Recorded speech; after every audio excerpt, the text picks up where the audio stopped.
आज Doubtnut app download करें। Doubtnut पर अपने सभी गणित, रसायन विज्ञान, भौतिक विज्ञान और जीव विज्ञान के डाउट्स का करो सफाया। बस प्रश्न की फोटो खींचो, एक ही प्रश्न को क्रॉप करो और तुरंत वीडियो सोल्यूशन पाओ। अभी डाउनलोड करें। हेलो स्टूडेंट्स, यहाँ पर एक क्वेश्चन पूछा गया है। निम्नलिखित गुणों के आधार पर एक्टिनाइड्स तथा लैंथेनाइड्स में विभेद कीजिए। पहला है रासायनिक क्रियाशीलता, दूसरा है ऑक्सीकरण अवस्थाएं। ठीक है, तो इन सबसे पहले हम बात कर लेते हैं लैंथेनाइड व एक्टिनाइड की। आपने देखा होगा आवर्त सारणी के एकदम बाहर दो क्षैतिज पंक्तियां होती हैं, ठीक है, जो कि लेटी हुई होती हैं, जिन्हें हम लैंथेनाइड व एक्टिनाइड कहते हैं। ठीक है, तो यहाँ पहली क्षैतिज पंक्ति होती है लैंथेनाइड नाइड श्रेणी जिसे हम कह रहे हैं। ठीक, इसमें जो तत्व होते हैं परमाणु क्रमांक 58 से 71 तक के तत्व, जिन्हें हम क्या कहते हैं सेरियम। सेरियम से कहाँ तक के होते हैं हमारे एलयू तक। ठीक, ये लैंथेनाइड श्रेणी के तत्व होते हैं। अब इसी तरह दूसरी श्रेणी होती है एक्टिनाइड श्रेणी। एक्टिनाइड श्रेणी, ठीक है, इसके जो तत्व होते हैं परमाणु क्रमांक 90 थोरियम से कहाँ तक होते हैं एलआर तक होते हैं, 90 से 103 समथोरियम से एलआर। ठीक, ये दोनों श्रेणियां हो गई। अब इनके गुणों की अगर बात करें तो हमें यहाँ दो गुणों का वर्णन करना है, एक रासायनिक क्रियाशीलता व ऑक्सीकरण अवस्थाएं। ये दोनों श्रेणियों में बहुत सी समानताएं भी होती हैं और बहुत सी भिन्नताएं भी होती हैं। तो अगर इनकी भिन्नताओं पर हमें बात करें या इनके गुणों पर बात करें तो पहली रासायनिक क्रियाशीलता अगर लैंथेनाइड श्रेणी की देखें तो लैंथेनाइड श्रेणी की जो क्रियाशीलता होती है, लैंथेनाइड जो होते हैं वो बहुत ही प्रबल विद्युत धनात्मक धातुएं होती हैं। ये क्षारीय मृदा धातुओं के समान होती हैं। कैसे होती हैं, यहाँ पर नीचे लिखते हैं इसके बारे में। यहाँ पर ये प्रबल विद्युत धनात्मक धातुएं हैं। ठीक है, धनात्मक धातुएं हैं और ये जब इनकी अभिक्रिया होती है किसी या इसकी जल से अभिक्रिया कराते हैं तो ये हाइड्रोजन मुक्त करती है। ठीक है, ये जो लैंथेनाइड श्रेणी के तत्व होते हैं जो एल से स्टार्ट सीरियम से स्टार्ट है, वो इनकी जब अभिक्रिया कराते हैं हम, जब ठंडे जल या गर्म जल से कराते हैं तो ये हाइड्रोजन गैस मुक्त करती हैं। ठीक है, मैं यहाँ पर अभिक्रिया भी लिख देती हूँ। जब इनकी अभिक्रिया किससे होती है, जल से, यहाँ पर लिख देते हैं लैंथेनाइड श्रेणी के तत्व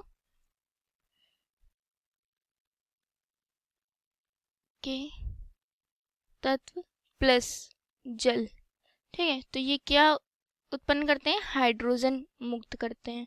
ठीक, तो इससे आप समझ गए होंगे लैंथेनाइड श्रेणी की जो अभिक्रियाशीलता होती है वो क्षारीय मृदा धातुओं के समान होती है। इनकी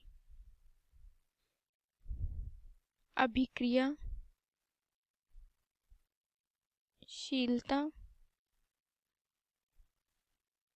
क्षारीय मृदा धातुओं के समान होती है। ठीक, और ये क्या करती हैं, जल से अभिक्रिया करके ये ठंडे जल से धीरे धीरे अभिक्रिया करती हैं तथा गर्म जल जो होता है उससे शीघ्र अभिक्रिया करके हाइड्रोजन मुक्त करती हैं। जैसे कि मैंने यहाँ पर अभिक्रिया में आपको बताया, ये लैंथेनाइड श्रेणी के तत्व हाइड्रोजन गैस मुक्त करते हैं। ठीक है, तो ये और ये क्या होता है, ये ऑक्सीजन से क्रिया करके वायु में जब मिलते हैं तो ये ऑक्साइड बनाते हैं। ठीक है, ये धातुएं गर्म करने पर हाइड्रोजन, कार्बन तथा और हैलोजन एवं अन्य धातुओं से भी अभिक्रिया करते हैं। अब ये हो गई लैंथेनाइड की अभिक्रियाशीलता के बारे में। दूसरी बात करें इसकी ऑक्सीकरण अवस्था के बारे में, ये था रासायनिक क्रियाशीलता। ठीक, अब इस तरह इसकी ऑक्सीकरण अवस्थाओं की बात करें, अगर ऑक्सीकरण अवस्था तो लैंथेनाइड श्रेणी की जो ऑक्सीकरण अवस्था होती है सामान्यतः वो +3 होती है। यहाँ पर लिखते हैं इनकी सामान्य ऑक्सीकरण अवस्था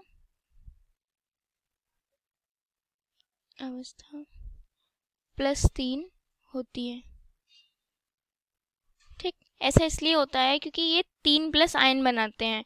ठीक है, और इनमें बहुत सी ऑक्सीकरण अवस्थाएं और भी पाई जाती हैं, जैसे +2 +4 ये सब पाई जाती हैं, परंतु सामान्य रूप से देखी जाए तो इनमें इनकी जो ऑक्सीकरण अवस्था होती है ज़्यादातर तत्वों की +3 होती है, जिस वजह से हम कह सकते हैं ये इसकी सामान्य इलेक्ट्रॉनिक अवस्था है। ठीक, क्योंकि ये 3+ आयन बनाते हैं। तो ये हो गया लैंथेनाइड की बात। अब आ जाते हैं एक्टेनाइड की बात करते हैं। ठीक है, यहाँ पर अब हम बात करेंगे एक्टेनाइड श्रेणी के तत्व।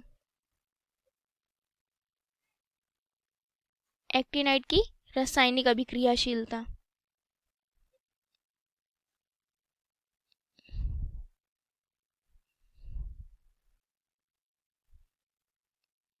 ठीक, तो ये धातुएं भी जो होती हैं ये प्रबल विद्युत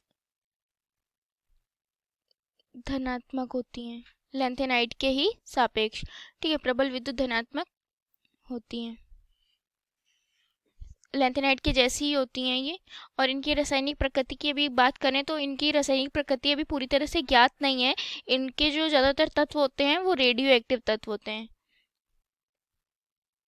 ज़्यादातर तत्व रेडियो एक्टिव होते हैं। ठीक है, ये उनकी हो गई रासायनिक अभिक्रियाशीलता, जो कि लैंथेनाइड के ही समान होती है। अब इसकी दूसरे पॉइंट की बात करें तो दूसरा पॉइंट है ऑक्सीकरण अवस्थाएं। ठीक है, ऑक्सीकरण अवस्था, इसकी ऑक्सीकरण अवस्था क्या होती है? एक्टिनाइड की जो ऑक्सीकरण अवस्थाएं होती हैं वो लैंथेनाइड की अपेक्षा अधिक संख्या में होती हैं। इनकी ऑक्सीकरण अवस्था की अगर बात करें एक्टिनाइड श्रेणी के, तो इनकी जो ऑक्सीकरण अवस्थाएं होती हैं वो हमारे लैंथेनाइड ऑक्सीकरण की अवस्थाओं से ज़्यादा होती हैं। ठीक है, इनमें कुछ तत्व जो होते हैं वो +2 से +6 तक की ऑक्सीकरण अवस्थाएं प्रदर्शित करते हैं, और कुछ तत्व होते हैं जो +3 ऑक्सीकरण अवस्थाएं प्रदर्शित करते हैं।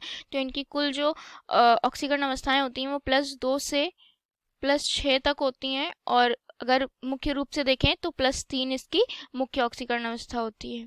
ठीक है, तो इनमें जो हमें क्वेश्चन में पूछा गया है गुणों के आधार पर इनमें विभेद करना है, तो इनके अंदर ये समानताएं होती हैं। इनकी रासायनिक अभिक्रियाशीलता भी इन दोनों की समान होती है तथा ऑक्सीकरण अवस्थाएं भी कुछ कुछ समान होती हैं।